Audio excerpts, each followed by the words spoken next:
Quais os exames pré-nupciais indicados? A avaliação pré-nupcial, ela deve começar com uma consulta ao ginecologista, para a mulher poder tirar todas as dúvidas que ela tem a respeito disso.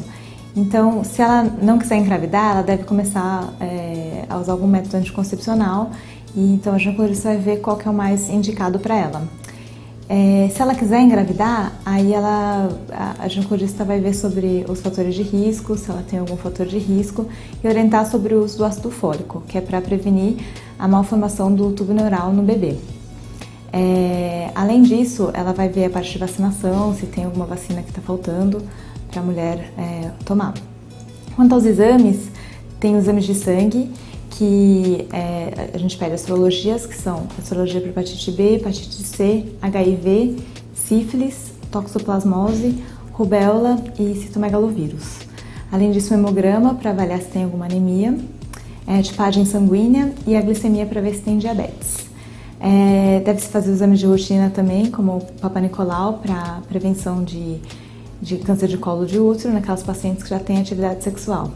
Aquelas que não têm, elas devem ser orientadas sobre a importância desse exame após o início da atividade sexual. E a gente pode pedir também, em alguns casos, ultrassom para ver o útero e os ovários. E naquelas que já têm atividade sexual, ele deve ser feito por via transvaginal, naquelas que não têm, por via abdominal.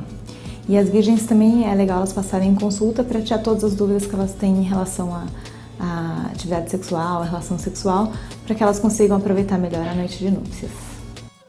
Qual a importância destes exames? Esses exames são importantes para diagnosticar e tratar precocemente qualquer problema que possa afetar a relação conjugal desse casal ou para prevenir algum problema numa futura gravidez.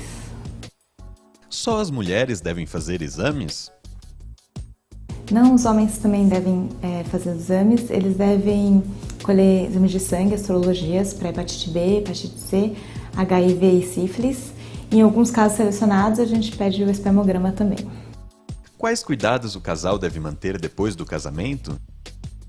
Depois do casamento, eles devem continuar com o acompanhamento com o seu médico, então as mulheres devem continuar indo no ginecologista e elas devem fazer os exames de rotina, como o Papa Nicolau, e ser orientados quanto aos métodos anticoncepcionais, caso não queiram engravidar, ou se querem engravidar, sobre o uso do ácido fólico e o que elas podem fazer para ter uma gravidez mais planejada e saudável, para que tudo corra bem. Depois de quanto tempo estes exames devem ser refeitos? Vai depender do casal e a gente tem que avaliar cada caso para ver os fatores de risco. Mas, no geral, as sorologias devem ser repetidas no intervalo de 6 meses a 1 ano e o Papa Nicolau anualmente. Como evitar a gravidez indesejada?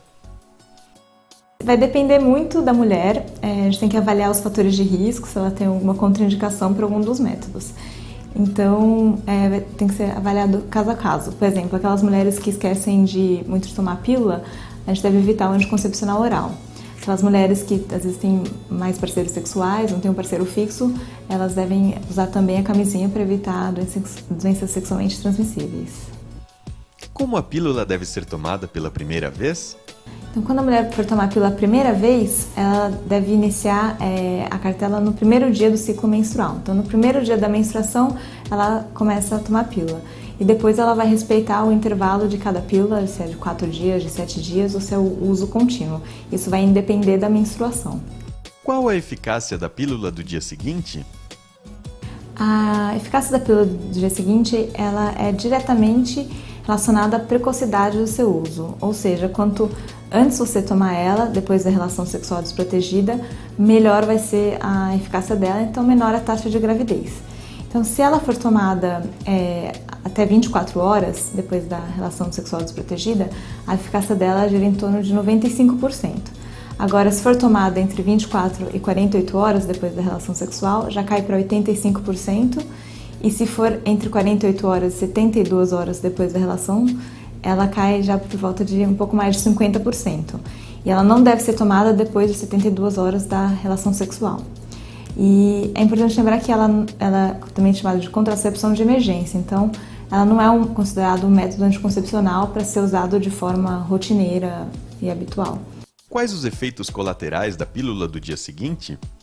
pode ter náusea, às vezes um pouco de tontura e geralmente pode acontecer alguma irregularidade menstrual, tanto antecipar, quanto atrasar, quanto ter um sangramento fora do ciclo. Quem não se adapta à pílula anticoncepcional deve optar por qual método? Depende, a gente tem que conversar com a mulher, ver qual ela prefere, se ela tem alguma contraindicação. Mas hoje em dia a gente tem os métodos que tem um hormônio só, que é a progesterona, que tem 2 tipos de hormônio, que é o estrógeno e a progesterona, e que sem hormônio nenhum. Então a gente tem o DIU, que é o dispositivo intrauterino, que tem tanto sem hormônio, né, que é feito de cobre, quanto o com progesterona. Além disso a gente tem os injetáveis, o anel vaginal, o adesivo e os métodos de barreira, como a camisinha, e os métodos definitivos como a laqueadura e a vasectomia.